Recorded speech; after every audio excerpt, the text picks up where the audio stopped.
നമ്മൾ ഡിസ്കസ് ചെയ്യാൻ പോകുന്ന ടോപ്പിക്കാണ് ഫോർത്ത് നോർമൽ ഫോംസും ഫിഫ്ത്ത് നോർമൽ ഫോംസും. സോ മുന്നേ നമ്മൾ first normal form, second normal form, third normal form and BCNF എന്നാണുള്ള ഡിസ്കസ് ചെയ്യുന്നത്. സോ നമുക്കിന്ന് ഫോർത്ത് നോർമൽ ഫോമോ ഫിഫ്ത്ത് നോർമൽ ഫോമോ ഇനി നോക്കാനുള്ളത്. നമ്മൾ സാധാരണ ഒരു ടേബിൾ നമ്മൾ ഡിസൈൻ ചെയ്യുമ്പം അല്ലെങ്കിൽ ഡാറ്റാബേസ് ടേബിൾ ഡിസൈൻ ചെയ്യുമ്പോൾ എന്തിനാണ് ഈ നോർമൽ ഫോമിലേക്ക് മാറ്റുന്നത്? റിഡൻഡൻസിയും അനോമലീസും ഒക്കെ അവോയ്ഡ് ചെയ്യാൻ വേണ്ടിയിട്ടാണ് നമ്മൾ എന്ത് ചെയ്യും, നോർമൽ ഫോമിലേക്ക് ഒരു ഡാറ്റാബേസിനെ ഡിഫറെൻറ്റ് നോർമൽ ഫോംസിലേക്ക് നമ്മൾ കൺവേർട്ട് ചെയ്യുന്നത്. ഓക്കെ, നോർമൽ ഫോംസിലേക്ക് കൺവേർട്ട് ചെയ്യുക മീൻസ് നമ്മൾ ടേബിളിൽ നമ്മൾ ഡിക്കമ്പോസ് ചെയ്യുന്നത് നിൽക്കും. ഓക്കെ, നമ്മൾ സ്വാഭാവികമായിട്ടും മാക്സിമം പോയാൽ തേർഡ് നോർമൽ ഫോമോ BCNFൽ ചെയ്യുള്ളൂ. അതിൻ്റെ അപ്പുറത്തേക്ക് നമ്മൾ കോംപ്ലക്സിറ്റി കൂടുതലായിരിക്കും. സോ നമ്മൾ ഫോർത്ത് നോർമൽ ഫോമും ഫിഫ്ത്ത് നോർമൽ ഫോമും പ്രാക്ടിക്കലായിട്ട് യൂസ് ചെയ്യുന്നില്ല. ജസ്റ്റ് നമ്മളതിങ്ങനെ ഇങ്ങനെയൊന്നും ഉണ്ട്, ജസ്റ്റ് അത് തിയറി ബേസ്ഡ് ആയിട്ട് പറയുന്നേ ഉള്ളൂ. അത് പ്രാക്ടിക്കബിളായിട്ട് യൂസ് ചെയ്യുന്നില്ല. മാക്സിമം പോയാൽ നമ്മൾ യൂസ് ചെയ്യുന്ന നോർമൽ ഫോംസ് BCNF വരെയാണ്. Okay, the levels of normalisation. Levels of normalisation based on the amount of redundancy in the database. അത് നമ്മൾ നോർമലൈസേഷൻ്റെ ഇത് കൂടുന്നതിന് നമ്മളെ ഡാറ്റാബേസിൻ്റെ റിഡൻഡൻസി എന്ത് ചെയ്യും, കുറയും. Various levels of normalisations are first normal form, that is 1NF, second normal form, that is 2NF, third normal form, that is 3NF, and Boyce Court normal form, BCNF, and fourth normal form and fifth normal form. Okay, when the levels of normalization increases, the redundancy decreases. അവിടെ redundancy അതായത് നമ്മൾ ടേബിളിൽ redundancy decrease ചെയ്യും. Normalisation levels of normalisation increase ചെയ്യുന്നത് means fifth normal form അതിനകത്ത് maximum redundancy കുറവായിരിക്കും ഉണ്ടാവാം. So ഏറ്റവും മിനിമം റിഡൻഡൻസി ഉള്ളത് ഫിഫ്ത്ത് നോർമൽ ഫോമിലേക്ക് കൺവേർട്ട് ചെയ്ത ഡാറ്റാബേസ് ടേബിളായിരിക്കും. ഓക്കെ, ദെൻ അതേപോലെ തന്നെ നോർമലൈസേഷൻ്റെ ലെവൽസ് കൂടുന്നതിന് നമ്പർ ഓഫ് ടേബിൾസും ഇൻക്രീസ് ചെയ്യും. അതായത് നമ്മൾ റിഡൻഡൻസിനെ ഒഴിവാക്കാൻ വേണ്ടിയിട്ട് അല്ലെങ്കിൽ അനോമലീസിനൊക്കെ ഒഴിവാക്കാൻ വേണ്ടിയിട്ട് നമ്മൾ മാക്സിമം നമ്മൾ ടേബിൾസിനെ ഡിവൈഡ് ചെയ്തിട്ട് ചെറിയ ടേബിൾസായിട്ട് മാറ്റുക ചെയ്യുക. സോ നോർമലൈസേഷൻ്റെ ലെവൽസ് ഇൻക്രീസ് ചെയ്യുന്നതിന് നമ്പർ ഓഫ് ടേബിൾസ് ഇൻക്രീസ് ചെയ്യും. അതുപോലെ തന്നെ കോംപ്ലക്സിറ്റീസും എന്താവും, ഇൻക്രീസ്ഡ് ആവും. Most databases should be 3NF or BCNF in order to avoid database anomalies. മിക്ക ഡാറ്റാബേസും നമ്മൾ പ്രാക്ടിക്കബിളായിട്ട് യൂസ് ചെയ്യുമ്പം നമ്മൾ 3NF അല്ലെ മാക്സിമം പോയാൽ BCNF വരെ യൂസ് ചെയ്യുന്നില്ല. ഫോർത്ത് നോർമൽ ഫോമും ഫിഫ്ത്ത് നോർമൽ ഫോമും നമ്മൾ യൂസ് ചെയ്യലില്ല. Okay, what's fourth normal form? The fourth normal form eliminates the independent many to one relationship between columns തമ്മിൽ മെനി ടു വൺ റിലേഷൻഷിപ്സിനെ റിമൂവ് ചെയ്യുന്നത്. Okay, to be in fourth normal form a relation must first be in Boyce code normal form. Second one, a given relation may not contain more than one multi valued attribute. അതായത് ഒന്നിലധികം multi valued attribute പാടില്ല. അതുപോലെ തന്നെ അത് BCNFലായിരിക്കണം. That is അവിടെ multi valued dependencies avoid ചെയ്യുന്നതാണ് fourth normal form. For a dependency, എന്താ മൾട്ടി വാല്യൂഡ് ഡിപ്പെൻഡൻസി നമുക്ക് നോക്കാം. For a dependency X determines Y if for a single value of എക്സിൻ്റെ ഒരു സിംഗിൾ വാല്യൂവിൽ multiple values of B exist, then the relation will be in multi-valued attribute. അപ്പം X determines Y എന്ന് പറയുകയാണെങ്കിൽ അല്ലെ നമുക്ക് ഒരു സിംഗിൾ വാല്യൂവിൽ മൾട്ടിപ്പിൾ വാല്യൂസ്, അതായത് ബീൻ്റെ കേസ് മൾട്ടിപ്പിൾ വാല്യൂസ് ഉണ്ടാവും. Okay, multiple values of B exist, then അങ്ങനെ ഉണ്ടെങ്കിൽ ആ റിലേഷൻ മൾട്ടി വാല്യൂഡ് ആട്രിബ്യൂട്ട് ആണെന്ന് പറയാം. എക്സാമ്പിൾ, ഫസ്റ്റ് നമുക്കൊരു example, student ID, subject, activity. Okay, student ID 100. So സ്വാഭാവികമായിട്ടും ഈ മൾട്ടി വാല്യൂഡ് ആട്രിബ്യൂട്ട് എന്നുള്ള കൺസെപ്റ്റ് വരുന്നത് നമ്മൾ ടേബിളിനെ ഫസ്റ്റ് നോർമൽ ഫോമിലേക്ക് കൺവേർട്ട് ചെയ്യുമ്പം വരുന്നതാണ് ഈ പ്രോബ്ലം. ഓക്കെ, സോ ആ പ്രോബ്ലം അവോയ്ഡ് ചെയ്യുക ചെയ്യുന്നത് ഇത് ഫോർത്ത് നോർമൽ ഫോമിലേക്ക് നമ്മൾ കൺവേർട്ട് ചെയ്യുമ്പോൾ. ഓക്കെ, ദെൻ നമുക്കിപ്പം തന്നിരിക്കുന്ന ടേബിളിൽ 3 കോളംസ് ഉള്ളത് student ID, subject, activity. So student IDൻ്റെ അത് 100ഉം അതുപോലെ തന്നെ അതായത് 100 സ്റ്റുഡൻറ്റ് ID ഉള്ള കുട്ടീൻ്റെ സബ്ജക്റ്റ് എന്താണ്, മ്യൂസിക്കാണ്. അതുപോലെ തന്നെ ആക്ടിവിറ്റി സ്വിമ്മിങ് ആണ്. അതുപോലെ തന്നെ ആ 100 സ്റ്റുഡൻറ്റ് ID ഉള്ള കുട്ടീൻ്റെ സബ്ജക്റ്റ് എന്തും കൂടിയുണ്ട്, അക്കൗണ്ടിങ്ങും ഉണ്ട്. ആക്ടിവിറ്റി എന്താണ്, സ്വിമ്മിങ് തന്നെയാണ്. ദെൻ 100 സ്റ്റുഡൻറ്റ് IDയിലെ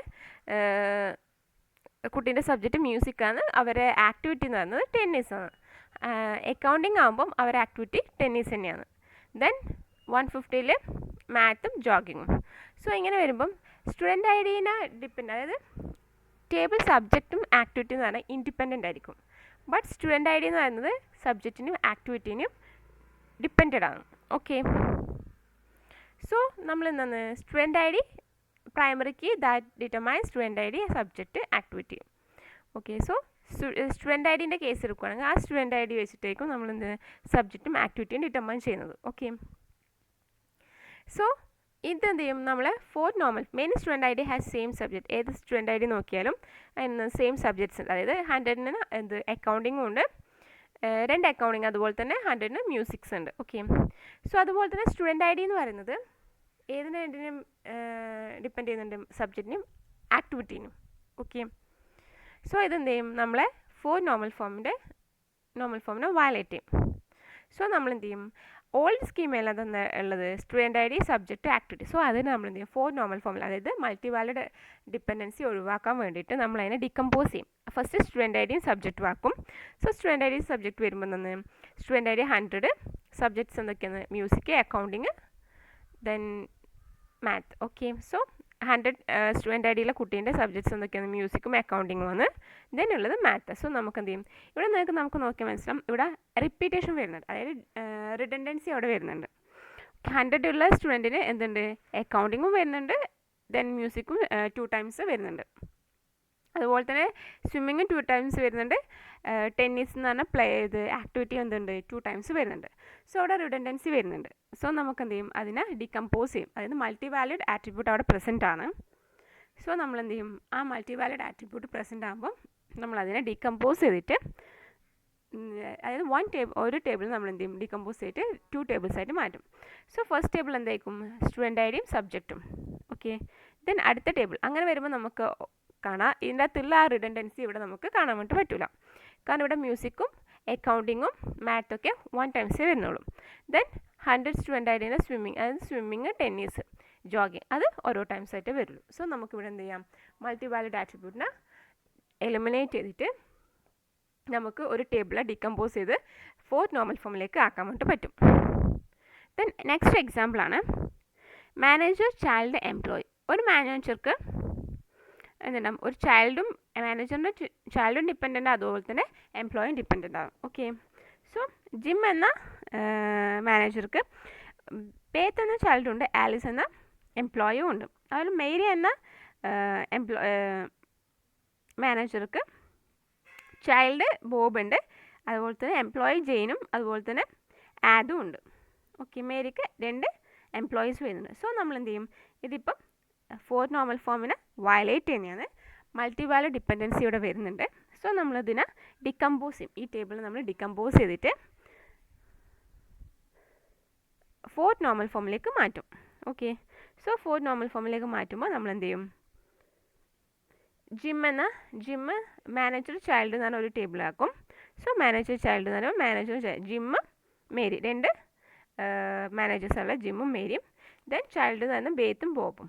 ഓക്കെ, ദെൻ നമുക്ക് എന്ത് ചെയ്യാം മാനേജറും എംപ്ലോയിയും. സോ മാനേജർ ജിം, മേരി ഒരു പിന്നെ ദെൻ എംപ്ലോയി എന്ന് പറയുന്നത് ജെയിൻ, ആലിസ്, ആഡം. സോ ഇപ്പം ഓൾറെഡി ഉള്ള 3 കോളംസുള്ള ടേബിളിൽ നമ്മൾ എന്ത് ചെയ്യും അത് നോർമൽ ഫോമിലല്ലെങ്കിൽ അതിനെ മൾട്ടി വാലിഡ് ആട്രിബ്യൂട്ട് അവിടെ പ്രസൻറ്റ് ആയിട്ടുണ്ടെങ്കിൽ നമ്മളതിനെ എന്ത് ചെയ്യും ഡിക്കമ്പോസ് ചെയ്തിട്ട് നോർമൽ ഫോമിലേക്ക് മാറ്റും. Okay, then 5th normal form വരുന്നത് a table is in 5th normal form if it is in 4NF and if all joint dependency of R1, R2, etc., R3, etc., Rm in R, every Ri is a superkey of R. A table is in 5NF if it is in 4NF. ഒരു table 5NF എന്ന് പറഞ്ഞാൽ first അത് 4NFലായിരിക്കണം. And if it can have a lossless decomposition into any number of smaller tables. Yes, നമ്മളതിനെ divide ചെയ്തിട്ടുണ്ടെങ്കിൽ അവിടെ lossless decomposition ഉണ്ടാവാൻ വേണ്ടി പാടില്ല. എന്താ ലോസ്ലെസ് ഡിക്കമ്പോസിഷൻ? ഓക്കെ, നോക്കാം. It is also known as project join normal form എന്നും പറയുന്നതിന് 5th normal form. 5th normal form is satisfied when all tables are broken into as many as tables as possible in order to avoid redundancy. Yes, നമുക്ക് ഒരു single table നമുക്ക് decompose ചെയ്ത് ഒത്തിരി tables ആക്കി. So നമുക്ക് എന്ത് ചെയ്യാം, അതിൻ്റെ റിഡൻഡൻസി ഡിക്രീസ് ചെയ്യാം. Once it is in fifth normal form, ഒരു ടേബിൾ ഫിഫ്ത്ത് നോർമൽ ഫോമിലാണ്, പിന്നെ ഇനി അഗെയിൻ അതിനെ ഒരിക്കലും നമുക്ക് ഡിവൈഡ് ചെയ്യാൻ വേണ്ടി പറ്റില്ല.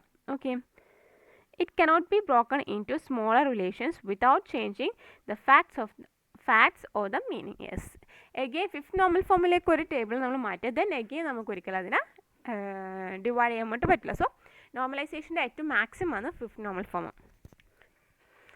സോ ലോസ്ലെസ് ഡിക്കമ്പോസിഷൻ, അതായത് നമ്മൾ പറയുന്നത് അവിടെ സ്പ്യൂരിയസ് ടേബിൾസ് പാടില്ല, സ്പ്യൂരിയസ് ജോയിൻ പാടില്ല. ഇപ്പോൾ ഇൻ കേസ് നമ്മളൊരു ഡിക്കമ്പോസ് ചെയ്ത ടേബിൾ, ആ ടേബിളിൽ നമ്മൾ ജോയിൻ ചെയ്യും, നാച്ചുറൽ ജോയിൻ ചെയ്യുന്ന സമയത്ത് സ്പ്യൂരിയസ് ടേബിൾസ് ഉണ്ടാവാൻ ചാൻസ്. സ്പ്യൂരിയസ് ടേബിൾസ് മീൻസ് നമ്മൾ ഈ ജോയിൻ ചെയ്യുന്ന സമയത്ത് ഓൾറെഡി നമ്മൾ മീൻസ് ആക്ച്വൽ ടേബിൾ, ഇപ്പം ഒരു ടേബിൾ, ആ ടേബിൾ ഡിക്കമ്പോസ് ചെയ്തിട്ടാണ്, ഇപ്പം ഒരു ടേബിൾ ഡിക്കമ്പോസ് ചെയ്തിട്ട് നമ്മൾ 2-3 ടേബിൾസ് ഉണ്ടാക്കി. ദെൻ നമ്മൾ എന്ത് ചെയ്തു, എഗെയിൻ അതിനെ ജോയിൻ ചെയ്യുന്ന സമയത്ത് അതിൻ്റെ അത് എക്സ്ട്രാ ടപ്പിൾസ് ഉണ്ടാവാൻ വേണ്ടി ചാൻസ് ഉണ്ട്. നമ്മൾ ജോയിൻ ചെയ്യുമ്പോൾ അങ്ങനെയുള്ള ടപ്പിൾസ് നമ്മൾ അവോയ്ഡ് ചെയ്യണം. അതിന് നമ്മൾ അങ്ങനെ അവോയ്ഡ് ചെയ്യാൻ, അങ്ങനെ മീൻസ് എക്സ്ട്രാ ടപ്പിൾസ് വരാത്ത കേസിൽ നമ്മൾ ലോസ്ലെസ് എന്ന് പറയുന്നത്. ഓക്കെ, സോ സ്പ്യൂരിയസ് ടപ്പിൾസ് അവിടെ പാടില്ല. ഫോർ എക്സാമ്പിൾ, നമുക്കിപ്പോൾ ഒരു ടേബിൾ തന്നിട്ട് ഏജൻറ്റ്, കമ്പനി, പ്രൊഡക്റ്റ് തന്നിട്ട് ടേബിൾ തന്നിട്ടുണ്ട്. സോ ആ ടേബിളിൽ നമ്മൾ എന്ത് ചെയ്യും, suppose the table is decomposed into 3 relations. നമ്മൾ എന്ത് ചെയ്തു, ഈ ടേബിളിനെ 3 റിലേഷൻസ് ആയിട്ട് ഡിക്കമ്പോസ് ചെയ്യുന്നു, P1, P2, P3 എന്നായിട്ട് ഡിക്കമ്പോസ് ചെയ്യുന്നു. ഓക്കെ, സോ നമ്മൾക്കുള്ള ഒരു സിംഗിൾ ടേബിളാണ് ഏജൻറ്റ്, കമ്പനി, പ്രൊഡക്റ്റ്. ദെൻ നമ്മൾ ആ ടേബിളിനെ, അതായത് 3 കോളംസിലെ ടേബിളിനെ ഡിക്കമ്പോസ് ചെയ്യുന്നു, 3 ടേബിൾസ് ആയിട്ട് ഡിക്കമ്പോസ് ചെയ്യുന്നു. സോ ഡീകമ്പോസ് ചെയ്ത് agent, company, then agent, product, then company, product, അങ്ങനെ 3 agent, company, agent, product, then company, product 3 നമ്മൾ ഡികമ്പോസ് ചെയ്തു, P1, P2, P3 ആയിട്ട് ഡികമ്പോസ് ചെയ്തു. Then from the above table or relation if you perform natural join between any 2 above relation P1, അതായത് നമ്മൾ 2 relations തമ്മിൽ P1, P2 തമ്മിൽ നമ്മൾ natural join ചെയ്തിട്ടുണ്ട്. അപ്പോൾ എന്ത് വരും, സുനീത് ABC, സുനീത് നട്ട് വരും, സുനീത് ABC എന്ത് വരും, ബോൾട്ട് വരും അല്ലേ, സുനീത് CDE നെട്ടും ബോൾട്ടും വരും. സോ സുനീത് ABC നെട്ട് ഉണ്ട്, സുനീത് ABC ബോൾട്ട് ഉണ്ട്, ദെൻ സുനീത് ABC നട്ട് അഗെയിൻ വരുന്നുണ്ട്. അതായത് നമ്മൾ ഇതിനെ ജോയിൻ ചെയ്യുമ്പം അവിടെ എന്ത് വരും, ഇപ്പം സുനീത് ABC എന്ത് വരും, നട്ട് വരും, സുനീത് ABC ബോൾട്ട് വരും, സുനീത് CDE നട്ടും സുനീത് CDE ബോൾട്ടും വരും. ബട്ട് സുനീത് ABC നട്ട് ഉണ്ട്, സുനീത് ABC ബോൾട്ട് ഉണ്ട്, സുനീത് CDE ബോൾട്ട് മാത്രമേ ഉള്ളൂ, നട്ടില്ല. ബട്ട് സുനീത് CDE ബോൾട്ട് വരും ഇൻ കേസ് നമ്മൾ ഇവിടെ നാച്ചുറൽ ജോയിൻ ചെയ്യുന്നുണ്ട്. അത് എക്സ്ട്രാ ടപ്പിൾ അവിടെ വരുന്നത്. സോ ഇങ്ങനെ എക്സ്ട്രാ ടപ്പിൾ വരുന്നതിന് നമ്മൾ സ്പ്യൂരിയസ് ജോയിൻ എന്ന് പറയുന്നത്. അങ്ങനെ വരാൻ വേണ്ടിയിട്ട് പാടില്ല. സോ അതുപോലെ നമുക്കെന്ത് വേണം, ഡിവൈഡ് ചെയ്യണം. ഓക്കെ, സോ അങ്ങനെ ഡിവൈഡ് ചെയ്തിട്ട് നമുക്ക് 3 ടേബിൾസ് ആയിട്ട് ഡിവൈഡ് ചെയ്തിട്ട് ദെൻ അവിടെ നാച്ചുറൽ ജോയിൻ ചെയ്തിട്ടുണ്ടെങ്കിൽ ഒരിക്കലും സ്പ്യൂരിയസ് ടപ്പിൾസ് ഉണ്ടാവാൻ വേണ്ടി പാടില്ല. എന്നാലും നമുക്കതിനെ ഫിഫ്ത്ത് നോർമൽ ഫോമിലാണെന്ന് പറയാൻ വേണ്ടി പറ്റുള്ളൂ.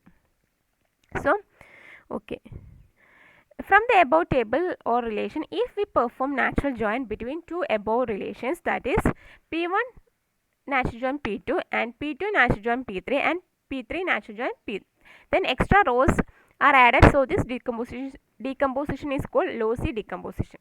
യെസ്, നമ്മൾ ഇതുപോലെ നേരത്തെ കണ്ടു, P1 ഉം P2 നാച്ചുറൽ ജോയിൻ ചെയ്യുമ്പോൾ നമുക്ക് എക്സ്ട്രാ ടപ്പിൾസ് വരുന്നുണ്ട്. ഓക്കെ, അതായത് നമ്മൾ ഏത് ടേബിളിൻ്റെ അകത്തുനിന്നാണോ ഡികമ്പോസ് ചെയ്ത് ഈ 2 ടേബിൾ ക്രിയേറ്റ് ചെയ്തതിന് ആ ക്രിയേറ്റ് ചെയ്ത് മീൻസ് ആക്ച്വൽ ടേബിളിനെക്കാട്ടിയും എക്സ്ട്രാ ഡാറ്റാസ് നമ്മൾ ഇതിൻ്റെ ഈ ഡികമ്പോസ് ചെയ്ത ടേബിൾ അഗൈൻ ജോയിൻ ചെയ്യുമ്പോൾ നമുക്ക് എക്സ്ട്രാ ഡാറ്റാസ് അല്ലെങ്കിൽ എക്സ്ട്രാ റോസ് വരുന്നുണ്ട്. സോ സുനീതിൻ്റെ കേസിൽ തന്നെ Suneeth ABC net, Suneeth ABC ബോൾട്ടും ഉണ്ട്. ബട്ട് സുനീത് CDE ബോൾട്ട് മാത്രമേ ഉള്ളൂ, നെറ്റില്ല. ബട്ട് സുനീത് CDE ബോൾട്ട് ഉണ്ടാവും നമ്മൾ P1 നും P2 നും നാച്ചുറൽ ജോയിൻ ചെയ്യുകയാണെങ്കിൽ. ഓക്കെ, സോ അവിടെ സ്പ്യൂരിയസ് ടപ്പിൾസ് വരും. അതായത് സ്പ്യൂരിയസ് ടപ്പിൾസ് എന്ന് പറഞ്ഞാൽ നമ്മൾ ഫസ്റ്റ് ഡിസ്കസ് ചെയ്യുമ്പോൾ പറഞ്ഞതാണ്. ഓക്കെ, ദെൻ നമ്മൾ ഇതുപോലെ തന്നെ ഓരോന്ന് നാച്ചുറൽ P1 P2 തമ്മിൽ നാച്ചുറൽ ജോയിൻ ചെയ്യുന്നത്, P2 P3 തമ്മിൽ നാച്ചുറൽ ജോയിൻ ചെയ്യുന്നത്, P1 P3 തമ്മിൽ നാച്ചുറൽ ജോയിൻ ചെയ്യുന്നത്. സോ ആ ഒരു കേസ് നമുക്ക് എക്സ്ട്രാ റോസ് വരാം. So this decomposition is called lossy decomposition. ഈ ഡികമ്പോസിഷനെയാണ് നമ്മൾ ലോസി ഡികമ്പോസിഷൻ എന്ന് പറയുന്നത്.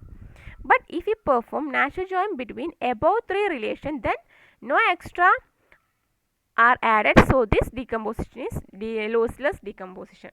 Yes, lossy decomposition അവിടെ വന്നിട്ടുണ്ടെങ്കിൽ അത് ഫിഫ്ത്ത് നോർമൽ ഫോമിലല്ല, ലോസ്ലെസ് ഡികമ്പോസിഷൻ അവിടെ ഉണ്ടാകണം. സോ എന്നാൽ നമുക്ക് എന്ത് പറയാം, അത് ഫിഫ്ത്ത് നോർമൽ ഫോമിലാണെന്ന് പറയാം. So the above three tables P1, P2 and P3 are in 5NF. yes, P1, P2, P3 നമ്മൾ എന്ത് ചെയ്യും, നാച്ചുറൽ ജോയിൻ ചെയ്തിട്ട് മൂന്നിനും കൂടെ നാച്ചുറൽ ജോയിൻ ചെയ്തിട്ട് P1 natural join P2 natural join P3 എന്നായിട്ട് ചെയ്തിട്ടുണ്ട്. നമുക്ക് എന്ത് കിട്ടില്ല, മീൻസ് എക്സ്ട്രാ ടപ്പിൾസ് ഒന്നും വരില്ല. കറക്റ്റ് നമ്മൾ ഏതിൻ്റെ അകത്താണോ ഡിക്കമ്പോസ് ചെയ്യുന്നത് അതേ ടേബിൾ തന്നെയായിരിക്കും നമുക്ക് വരിക. സോ അതിൻ്റെ അകത്ത് നമുക്ക് എക്സ്ട്രാ ടപ്പിൾസ് വരാൻ ചാൻസ് ഇല്ല. സോ അങ്ങനെയാണ്. സോ നമുക്കിപ്പോൾ എന്ത് പറയാം, P1, P2, P3 എന്ന് പറയുന്നത് ഫിഫ്ത്ത് നോർമൽ ഫോമിലാണെന്ന് പറയാം. Okay, thank you. സോ ഇത്രയൊക്കെയാണ് നോർമൽ ഫോംസിനെ പറ്റിയിട്ടുള്ളത്. Okay, thank U.